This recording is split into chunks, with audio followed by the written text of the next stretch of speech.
No. No, stay where you are. Do not break the stillness of this moment. For this is a time of mystery. A time when imagination is free and moves forward swiftly, silently. This is the haunting hour.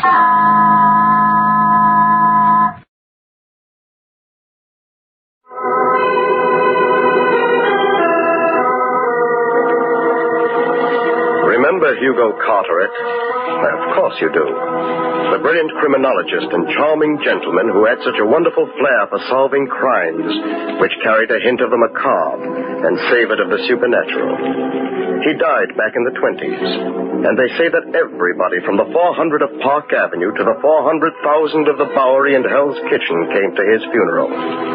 Anyway, Hugo Carteret left his memoirs, and the very first chapter deals with an infamous crime, which in June of the year 1922 threw all of New York City into an uproar of horror. Such was the case of the Lonesome Corpse.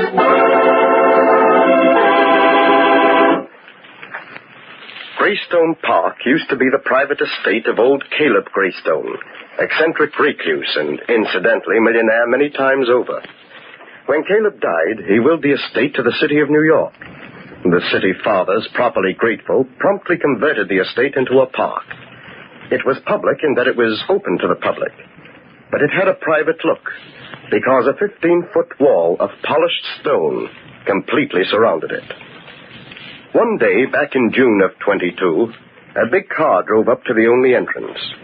In the back seat of the limousine was William Marsden, wealthy lawyer and executor of the Greystone estate, and he had come to inspect the ground.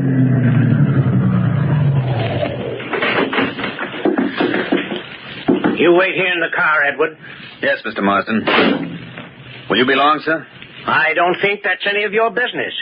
I pay you to chauffeur me around, not to ask me questions. Yes, sir.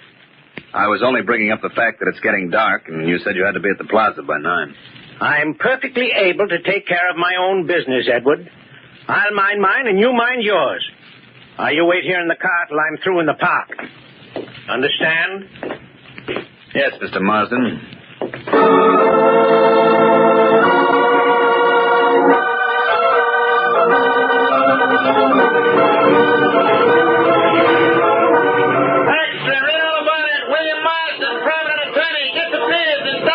Greystone Park. We go case, Friday mysteries, police fail to find clue. Read all about it.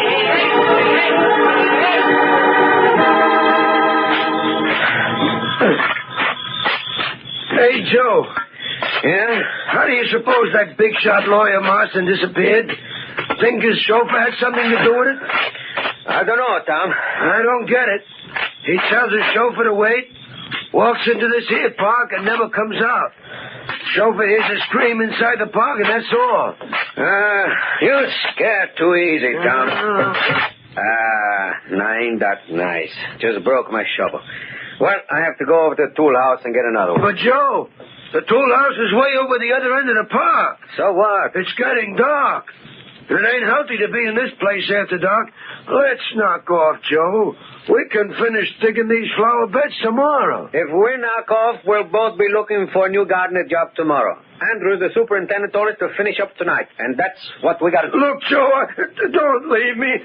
I got an idea there's something running around this park we don't know nothing about. When I think of that lawyer Marston, So, you seen ghosts now, huh, Tom? Well, there ain't no ghost or nothing else that can scare Joe Donetti. You wait for me here. If you see a boogeyman, why, just offer him a drink and ask him to stick around, eh?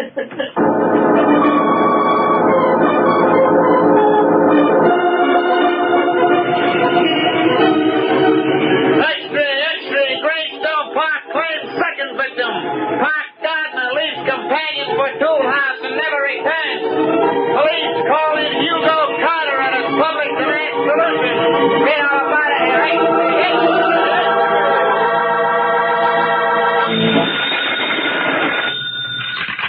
Police headquarters, Sergeant Hogan speaking. What? You saw a light floating around in Greystone Park? What kind of a light? Purple, eh? You see anything else? What? A white ghost walking down the park road, eh? All right. Don't get excited. We'll send a squad car to investigate right away. Hello, Sergeant Hogan. Oh, hello, Mr. Carteret. Miss Smith? Oh, I see you know my special assistant. Of course he does, Hugo. The sergeant and I are old friends. We met at the policeman's ball. Keeping you busy these days, Sergeant? Busy? Mr. Carteret, we sure need your help in this case. The commissioner's going nuts inside. And you ought to hear the double talk coming in over this wire. This Greystone Park business has got the people living around there walking around in circles. They're seeing everything from the king of the pixies to the ghost of my great-grandmother. I don't wonder. I've been working up a few shivers about it myself. Is Commissioner Williams in, Sergeant? Yeah. Go right into his office, Mr. Carteret. He's expecting you. Thank you. Here comes another screwball report. Come on, Ann. Police headquarters. Sergeant Hogan speaking. What? You heard some kind of animal howling in Greystone Park? What kind of animal? So, Joe Donetti left you to get a new shovel, eh, Farrell? And then a little later, you heard a scream. Yes, sir. It come from far off, and it must have been Joe. Oh, hello, Hugo. Miss Smith? Commissioner? Well, I guess that'll be all, Farrell. Stay pretty close to home, though. We may need you later. Yes, sir. Oh, that was Tom Farrell, the gardener. Hard to get anything out of him. He's so jittery. He's convinced there's some kind of murdering thing running around loose in that park. So is Mars and the chauffeur. And I'm convinced they're both telling straight stories. I trust you searched the park thoroughly, Commissioner. Oh, of course I have, Hugo. Had a detail practically scrape every foot of the area with a fine-tooth comb. And you found nothing, Commissioner Williams? Nothing. Until yesterday morning. Oh, you have a clue? Yes, if you want to call it that, Hugo. But, well, it's almost incredible. Fantastic on the face of it. Hugo, we need your help badly. We're at our wits' ends down here, and I haven't even asked. Well, naturally, Commissioner, I'd be delighted. There's a touch of the macabre and supernatural here that I find very interesting. Don't you, Anne? I'm not so sure. Now then, Commissioner, you said something about a clue. Yes. Donetti, the missing gardener, was wearing hobnail shoes. The road was soft from the recent rain, and we were able to trace his footsteps as far as they went. What do you mean, as far as they went? I mean those footprints stopped dead in the middle of the road. What? Right next to Caleb Greystone's tomb in the center of the park. It was just as though some giant bird of prey picked Donetti up and carried him off. But, my dear Williams, that doesn't make sense. I know it doesn't, but it happened. Donetti couldn't vanish like that, unless he had wings. Maybe he does have wings now.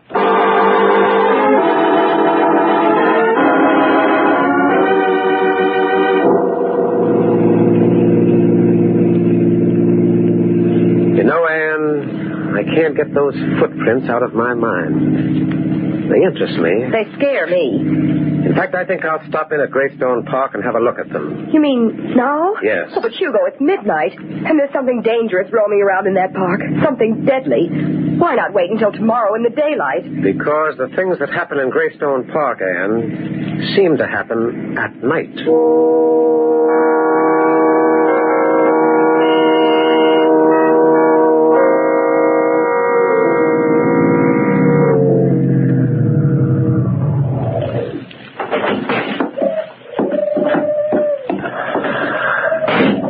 Well, here we are. Yes. Peaceful, serene Greystone Park. The place that people just hate to leave. You should have let me drop you at your apartment, Anne. This is no place for a girl. Oh, no, Mr. Carteret. I'm going right with you. Well, here's the gate. It's the only entrance or exit. Let's try it. There. Neatly locked with a heavy iron chain and padlock. The police want to keep people out, and I think it's a wonderful idea. Either that or they want to keep something in. The thing in this park couldn't be stopped by chains or padlocks. Well, they're not going to stop us either. Here, Anne, I'll boost you up to the top of this stone wall and climb up myself. Come on. There you are. How's the view up there? Oh, lovely. Now then, Mr. Carteret, let's see what kind of a second-story man you are. I haven't done this since I was a boy. This wall is higher than it looks. You all right, Anne? Just dandy. Well, now, I'll drop down and then catch you. All right, Anne. Just let yourself go. All right, but don't miss. There you are. Listen, what was that? Only the wind. Oh, I thought I heard someone calling. Why, Anne, You're trembling. You're telling me. Hugo, where are we going? Up this road until we reach the place where that missing gardener's footprints stop. Right next to that big square tomb in the center of the park, according to Commissioner Williams. Mm-hmm. That's the Greystone Mausoleum. All that remains of old Caleb Greystone, the philanthropist, lies within it. And that's the statue of old Caleb himself, standing on the roof of the tomb. How nice. I hope you realize that William Marsden and Joe Donetti walked along this same road at night, and they did... What's wrong? I felt a cold hand on my face. That isn't a hand, it's a leaf on the end of a twig. Poor kid. You're frightened, aren't you? Who, me? I'm scared to death. I'm so scared my hair's standing on end. It's ruined my permanent. Oh, Hugo. What is it, Anne? That statue on the top of the mausoleum. The statue of Caleb Greystone. Yes? Well, what about it? It moved. What? No, wait a minute, Anne. Hugo, I tell you, it moved. I saw it lift one of its arms and turn its head in the moonlight. Now, Anne, it's just that you're on edge. What you saw was a mirage brewed out of moonlight and your own imagination. That statue's made of stone. Stone statues don't move. Come on, we leave the road and go down this hollow.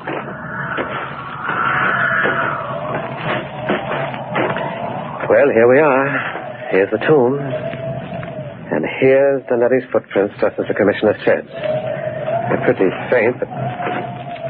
Wait a minute. What is it, Hugo? Look up at that statue of Caleb Greystone. Up there on the mausoleum roof. What about it? Well, when we saw it on the other side of the hollow, it faced toward the road, didn't it? Why, yes. Now it's facing away from the road. And it did move, Hugo. It did move. More than that, Anne. While we lost sight of it down in that hollow, it turned completely around.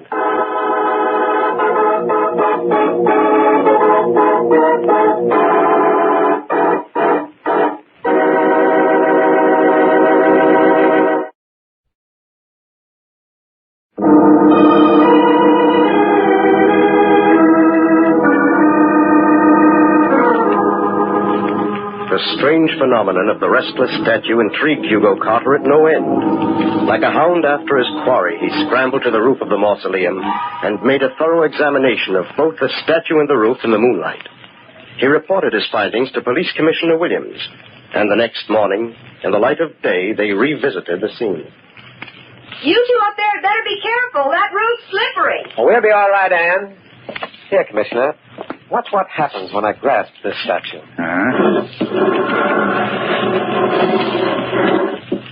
Yeah, interesting, Hugo. It turns loosely on that upright bar. Yes. And I've no doubt that old Caleb Greystone is turning down below in his tomb at this sacrilege we're committing on his image. You know what, Commissioner? What? This statue isn't marble through and through. It's merely a marble surface on a light aluminum base. A man could lift it right off this support and walk off with it over his shoulder. Yes, he could. Well, not that it proves anything. But these scratches on this polished stone roof, almost looks as though they led to the door of the crypt on the other end of the roof. It's hard to tell. I tried the door of the crypt last night. It was locked. Yeah, it's still locked. Hey, it's a massive tomb. Big enough to take care of 20 dead millionaires. Yes, you'd think old Caleb Greystone would be pretty lonely down there. And his condition to be lonely anywhere. Well, Hugo, where do we go from here? Let's have a talk with the park superintendent, Commissioner. His office is over there on the left. Maybe he'll be able to throw a little light on the proceedings. As the old saying goes, you never can tell.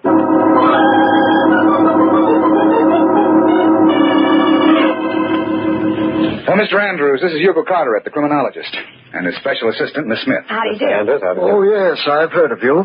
How do you do? As superintendent of the Greystone Park, Mr. Andrews, we thought you might give us a little information on that tomb. Always glad to help the police, Commissioner Williams. Thank you. Now then, has that statue of Caleb Greystone always faced the road? Why, yes, as far as I know. It doesn't now, Mr. Andrews. You can see for yourself through the window. Why, bless my soul, you're right, Mr. Carter.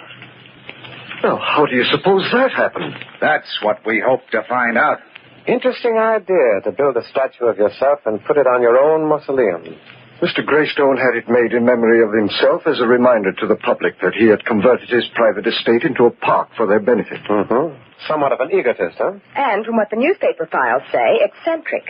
They practically accused old Caleb of dealing in black magic and selling his soul to the devil. Well, I understand the whole family was rather peculiar, Mr. Andrews. Well, yes, I suppose it's true. There were all sorts of rumors.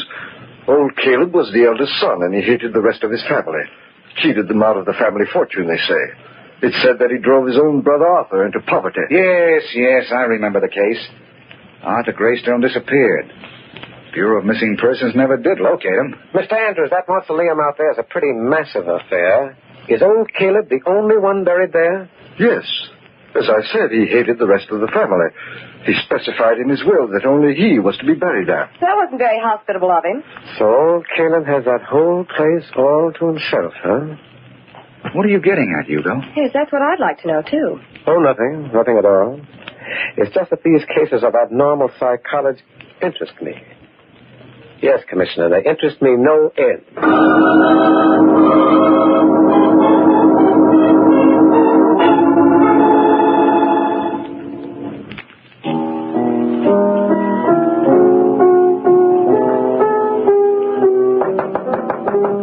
Come in. Oh, hello, Anne. Hello, Hugo. Relaxing at the piano, I see. Yes.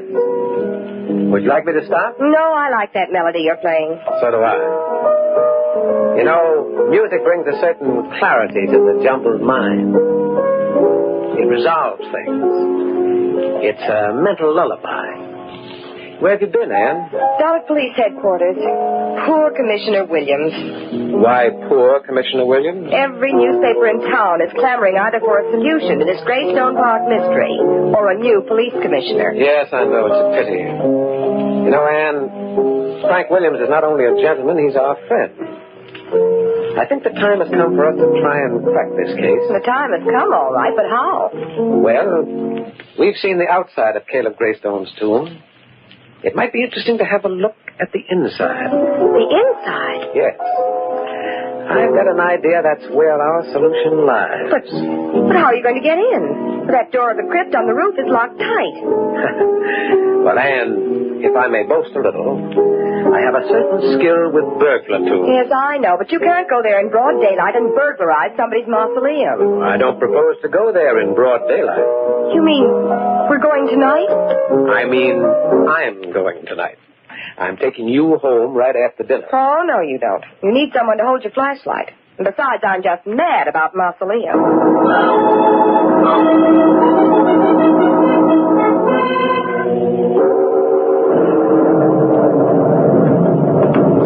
Oh, it's a lovely evening. And outside of this storm, it's just as black. Oh, look out, Anne. This stone roof is slippery. Careful now. The door of the crypt is right over here.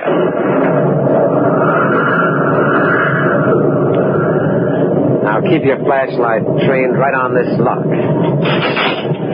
But wait a minute. How did that happen? How did what happen? Why, the door of the crypt is unlocked. Unlocked? Yes. Somebody's been here ahead of us.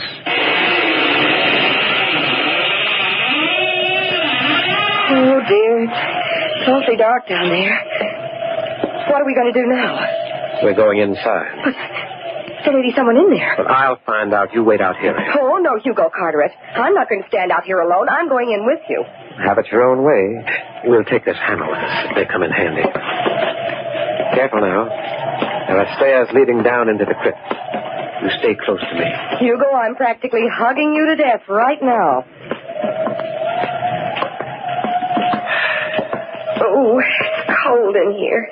Well, it's dry at any rate. It's dark as pitch. I can't see a thing. Here, Anne, you take the hammer. Let me have the flashlight. Now, let's have a look.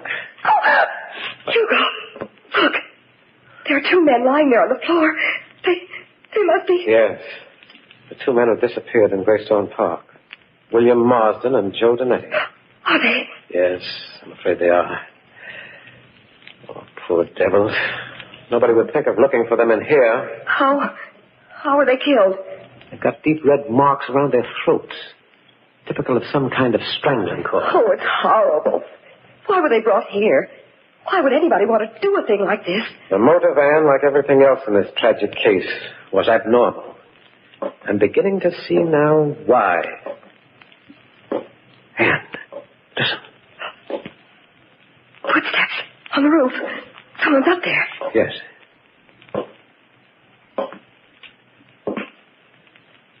Stopped by the crypt door. Hugo, do you think it's the restless statue? Perhaps. I do know it's the killer. And he's coming down the steps. Put out that flashlight and flatten yourself against the wall.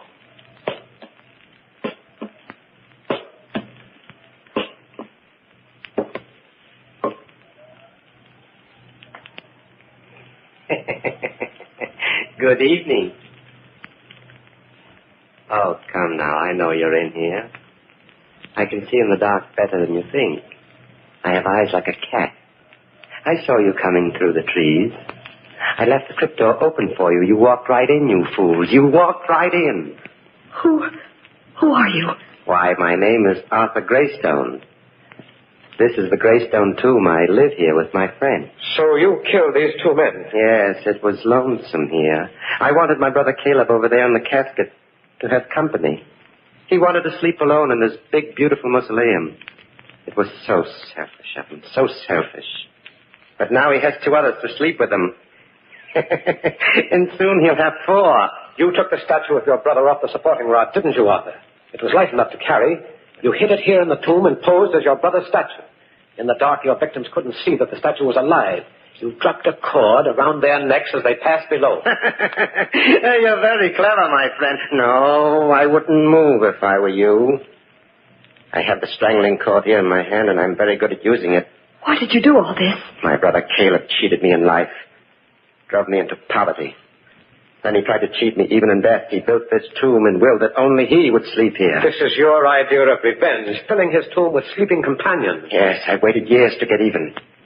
Caleb wanted to be alone, but now he'll never be alone. He'll never be able to realize his dying wish. Well, this talk has been very pleasant.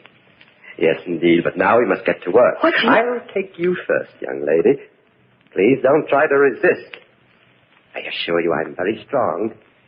And really, I don't want to make you suffer. Look out, Anne! I tried to drive you with your flashlight, will you? You fool, I'll get holding. I can do it with my bare hands! I'm stronger than you do here! Nice work, Anne. You handle a hammer like a carpenter. Oh, Hugo, I'm afraid I killed him. No, you just stunned him, that's all, Anne. I'll tie him up in his own cord in a moment. But first, let's have a good look at him with this flashlight. Lift that white hood of his, will you, Anne? Hugo, it's Tom Farrell, the gardener.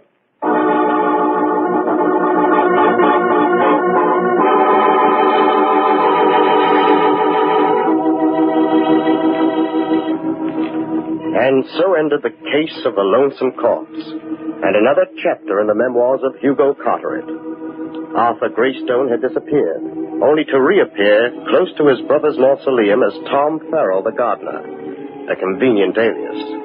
And the city of New York breathed a certain relief when this murderer, obsessed and poisoned by his macabre idea of revenge, finally went to the chair.